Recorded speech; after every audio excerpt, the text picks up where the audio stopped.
Hello everybody and welcome back to Middle-earth. This is Count MRVHS with, I believe, episode 25 of our 4th Age Total War Dwarves campaign, and we are outside the walls of Tham, the capital of the Chiefdom of Rune, and you can see the nice plains ambiance here. This is a very different kind of biome than the places we have been fighting around Dunland with the rolling hills and the mountains in the distance. Here, relatively flat, featureless plains stretch out in all these directions.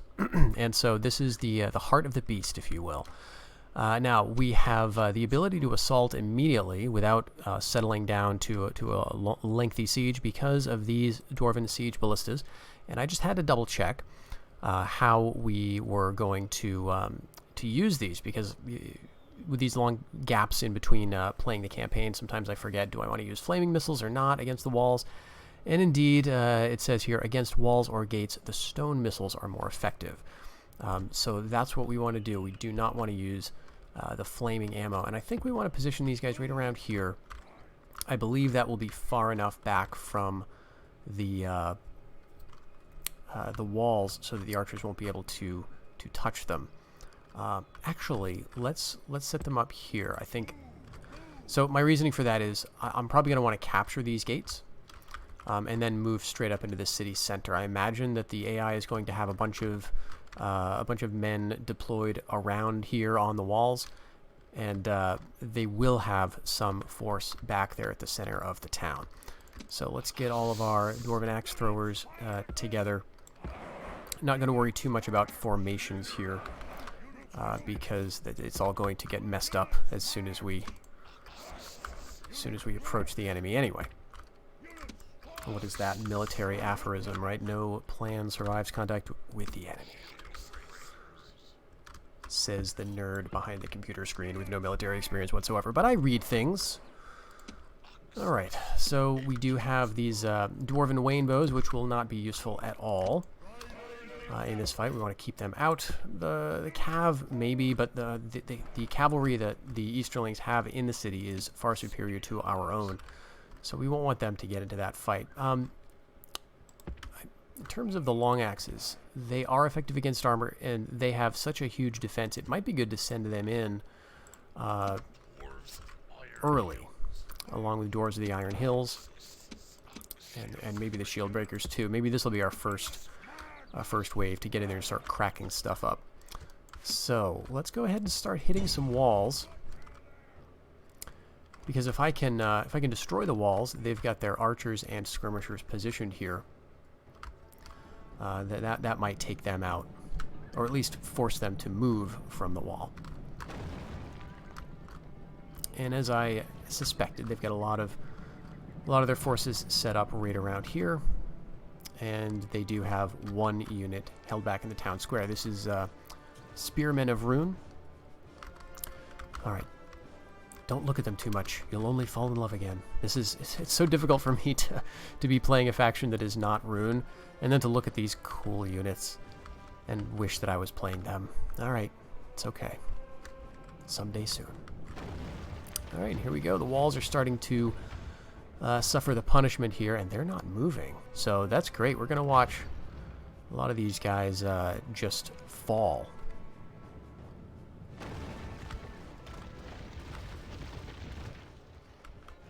We've got a lot of ammunition left on this thing, too. Alright, now they're marching. Shoot. Alright, but they lost 7 there.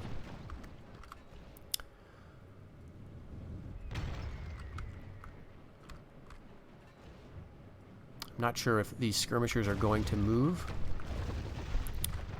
Alright, the wall is almost ready for us to go through if we wanted to.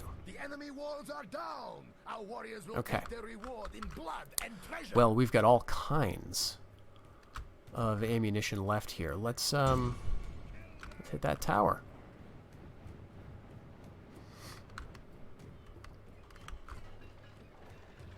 And then maybe hit the gates. If we go in here, we're going to be facing these Tier 2 Axemen of Rune. Not too dangerous. There's some spearmen on the walls here, and there's not a lot left. Some more axemen, and spearmen. So I don't need to play it too carefully here, to be honest. Alright, the tower's been destroyed. Let's hit this, see if we can possibly get the gate open.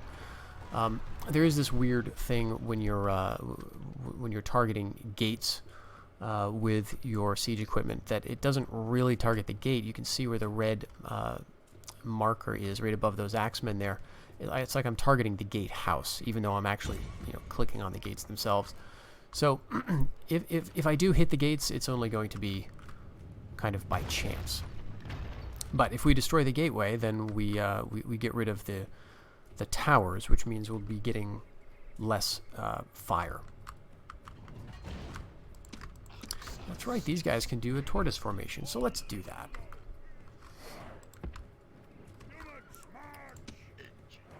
I know I'll have to repair all of this stuff, but that's okay. Now let's go to flaming missiles and hit those axemen while my own troops begin to get into position.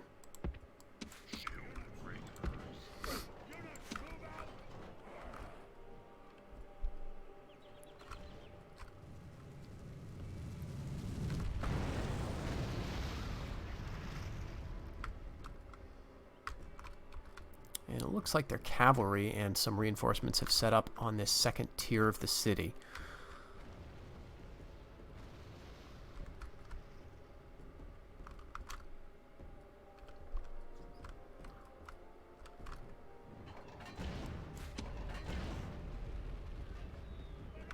Oh, that was a good hit.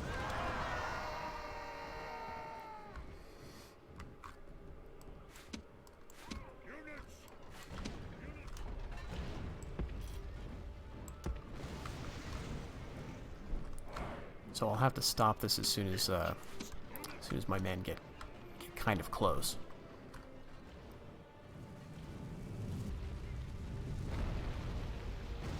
It'd be nice to take out some of these archers too, but they're not going to pose too much of a threat. I'm more worried about taking losses from these skirmishers because they have a higher missile attack, and they're just in great position. Oh, nice. 62. I could have sworn it looked like that took out a lot more.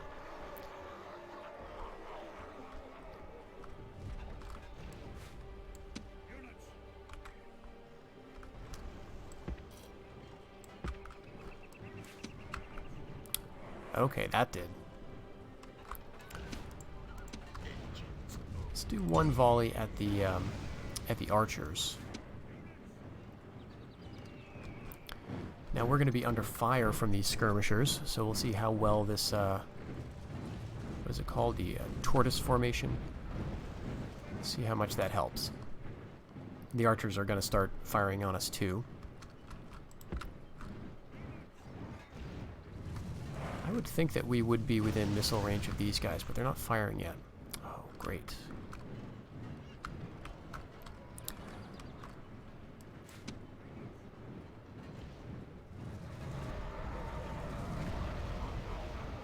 Alright, I think we'll risk one more shot. I know this is kind of asking for trouble, but let's do it.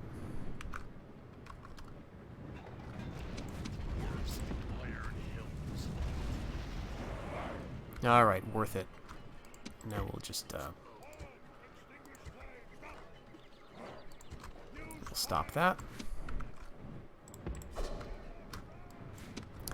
Since we're not being fired on, no point in keeping these guys in tortoise formation. Just run them in.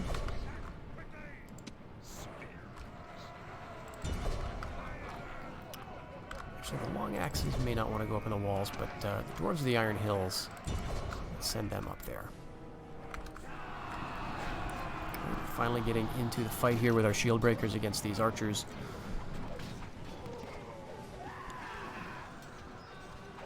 Looks like no one else is going to join the fight.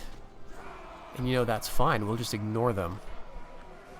Actually, yeah, why am I even going on the walls? Well, I want to capture that tower, that's why. So that then we can march over. But you know what? I can hit that tower. And I can probably hit that tower as well.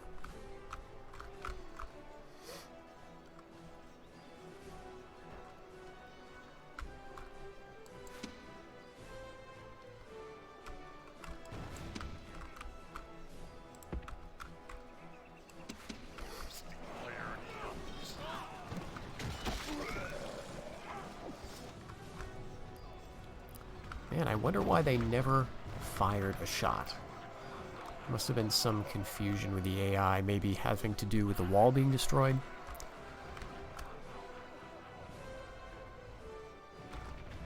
Alright, so that tower's been destroyed, and I think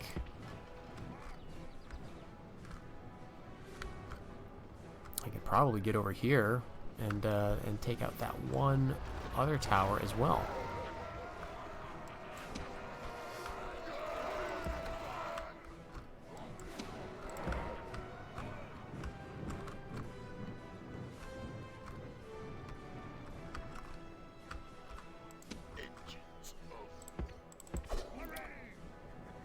Wonder if I could just plink them off the walls. Yeah. I don't know that I'm actually hitting them. There we go.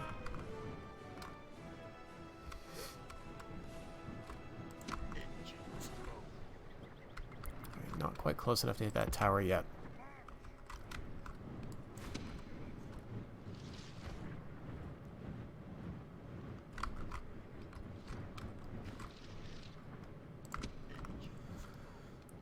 And we are running a bit low on ammunition.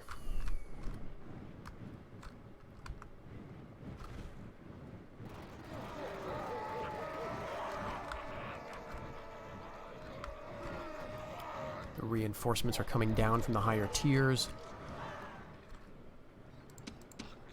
But I don't really want to send in anything else just yet.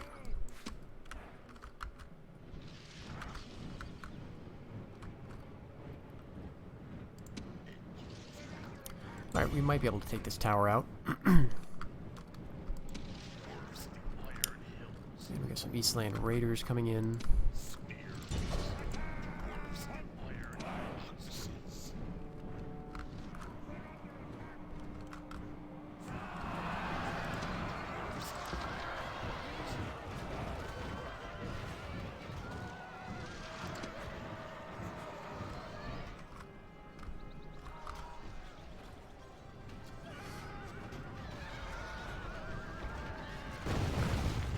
Through the walls! Now let the slaughter begin! Through the walls, huh? Oh, okay. I guess we destroyed that tower. Good. With the last bit of ammunition.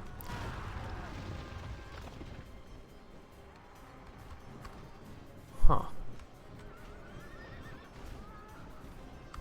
I don't know why I got that little video, but anyway.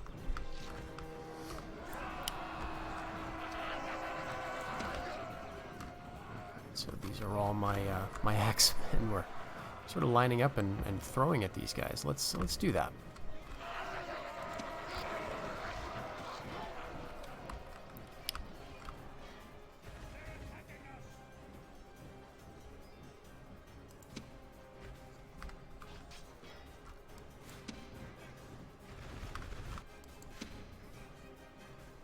Not quite close enough to be hit. Go.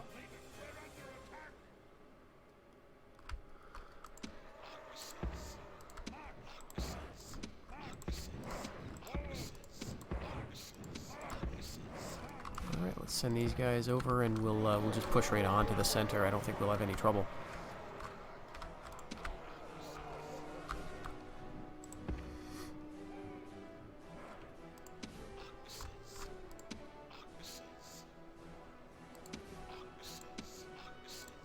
Alright, so we've thrown all the axes. Let's send these guys up. Okay, actually, here they come. That's great.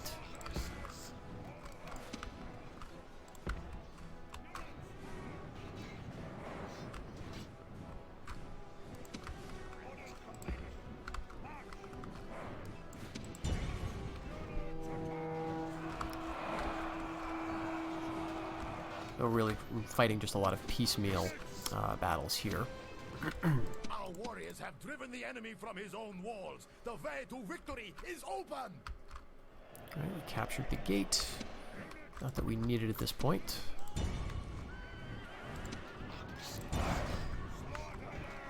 Here is the general, the enemy general. And we've got our long axes as well as the shield breakers in. This is is going to be short-lived. And they do have some more men in the plaza now, but nothing too troubling.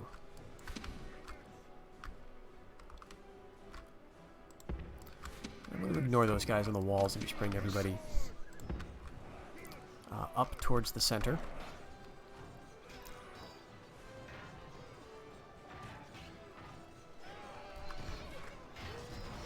Doesn't look like this guy's going to run away. Nope.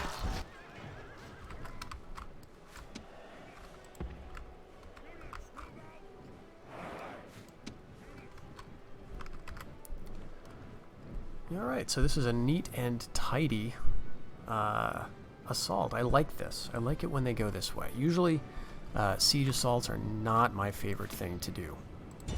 Oh, actually, let's, that's right, for a second I thought I was seeing ballista fire from the tower, but of course I destroyed the tower. But yeah, usually siege assaults I don't like because I take a lot of casualties, and just siege battles are not my thing unless I'm defending. But when you're playing as the dwarves and you have a a siege ballista or two, you can really make things go exactly the way you want them. Especially when the AI has its moments. All right, just head right up to the center here. So with this successful assault, we are going to be in possession of Tham, a chief city. This is going to give us, it's not a coastal settlement, but it is a pretty wealthy settlement, potentially. There are some, I think livestock is a trade resource here, maybe something else as well. And I believe the unit will be able to train our slingers. Now, that may seem redundant because we've got a few mercenaries, and mercenary slingers are indeed quite plentiful in the area.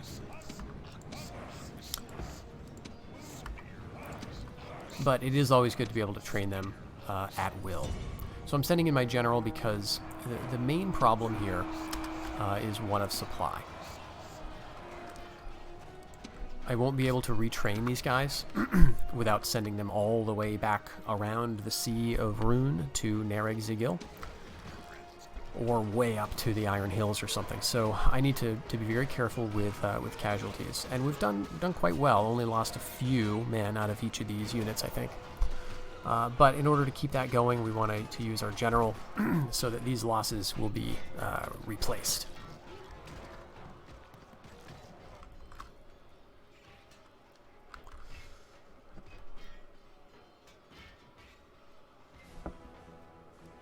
And there we go. Clear victory. Excuse me. So it looks like we've lost 6. Yeah, some Durin's Guard. I mean, they don't even count as casualties, so quite happy with that.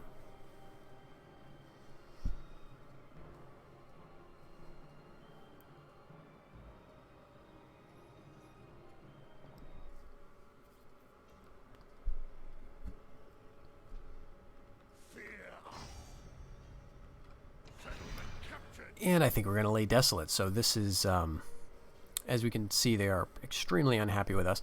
This might be a tricky place to hold, and it may mean I need to move my capital again. It's currently at, I think Dwarves is my capital, so I may have to fiddle with that. Let's see what happens when we lay desolate. I mean, this is 10,000 population to be killed or cast out, so that's pretty substantial. We're still in the red, but we're at 70. And we're going to go to low taxes anyway. It brings us to 100. Fantastic. All right, now this, if we destroy the Homeland Dominion, that's going to hurt public order everywhere. But we've still got 3,000 population here. Now that's going to plummet, but let's get a scout since we're in the area. Expert Treasure Seeker. I can't remember if that was something he had earlier or if he just got this just now. But hey, I'll take it. Alright, can we retrain anything? We can retrain these mercenary slingers. That's excellent. I could also recruit more But I will hold off on that for now. I think we've got a while with this governor. Let's see. He's probably... Oh, he's youthful. Very good. So we've got some time before he dies of old age. In terms of restoration, I think we've got to do this. And now let's see what we can destroy. So these hosting halls, get rid of the Trials of Blood. Market we're going to keep. Healer we will keep. This does benefit us. Open policy, of course, we want. Horse breeders, sure.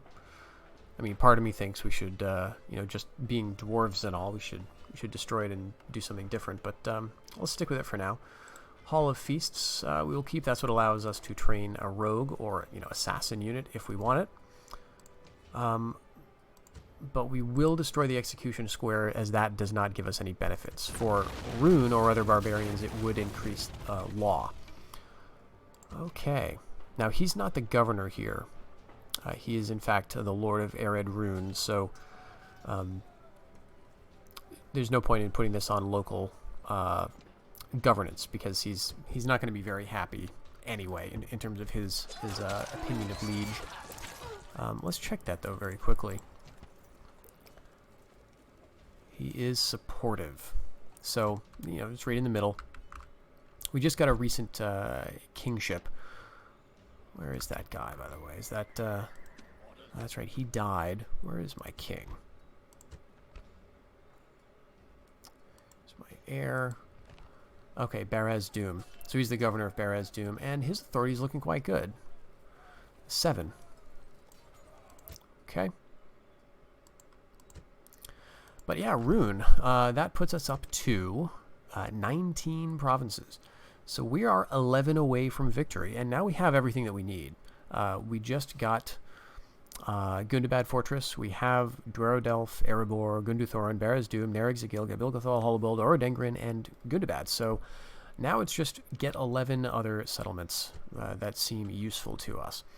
I'm, as I said, interested in going north. I do want to get the province up here. I'm also interested in taking this once Rovanion gets it. If Rovanion gets it, I think they will. And then, another thing that I would like to do, if there is the option in this campaign, is to send colonies out. There's some interesting trade resources at various parts of the map. There's incense in Khand. There is ivory in Harad. There's gold and gems in other parts of the map, although I think I've got most of those all tightened up. So it would be interesting to go on a bit of a colonization spree, if you will, and head down to these different parts of the map with a big intimidating army of elite troops and catapults, and just take a settlement for its trade goods. Not that it will be making a lot of money, because I'll be so far away from my homelands, but it's fun to do. The other thing about it is that you can collect different units. So let's take a look at what Fam would give in terms of hirelings. I believe we're just going to get the hireling spears at tier 1. We're going to get slingers at tier 2, and then at tier 3 the guards. So again, those slingers are basically your Easterling slingers. So they're going to have a bit better armor than the other mercenary types, but otherwise they're just a Manish unit that's local. In Khand, you get some interesting stuff. You get some, if I remember correctly, horse archers, and possibly even the armored horse archers. And in Harad, you also get some cavalry, some of the Lancer cavalry. So these are some very attractive settlements to take for the hirelings. I'm not sure what you get in the Bjorning lands. It's probably just like Bjorning Axemen or something along those lines. But I think that's a good point for this episode to end. We're going to take it up next time and see where we're going to go, because we've got some things to sort out still. We've got the Dunlendings to settle. We've got to keep an eye on Tharbad, and we've probably got a couple of settlements that are going to pass into our control if these sieges end the way I expect they will. So thank you once again for joining me, everybody, and I hope you'll join me in the next one. Take care.